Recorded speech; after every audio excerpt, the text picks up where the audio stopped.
শোনো, শ্বশুর বাড়ি নিজের বাড়ি কোন সময় জানো? যখন কাজকর্ম করতে আয়, যখন কাজকর্ম সকলটা করতে হবে, তখন নিজের বাড়ি মনে করে সমস্ত কাজ করতে হবে। আর ওই শ্বশুর বাড়ির লোকজনই কবে কি কাজ যে হয়ে যাবে, অন্য সময় বাবার বাড়ি দেখায় দেবে যে আমি এই বাড়ির মাইয়ে না, এই বাড়ি আমার কিছু নাই, এটা আমি শ্বশুর বাড়ি আইছি, উড়িয়ে এসে জুড়ে বইছি।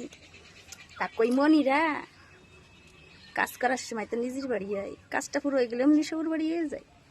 আর তোমাকে যদি দুটি একটা কথা শোনাই, তখন তো খুব গায়ে লাগে, গন্ধ হয় না? যখন তোমাকে সকল কাম করি, সকাল থেকে সন্ধ্যে পর্যন্ত সকল কাম করি, এমনকি পায়খানা বাথরুম পর্যন্ত পরিষ্কার করে দিই, তখন তো আমার গন্ধ লাগে না? আর আমি যখন দুটি কথা শুনোই, তখন খুব গন্ধযুক্ত কথা শুনোই, তাই না? সেই সময় ভারী গায়ে লেগে যায়, তাই কাম করাই ছেড়ে দেবো।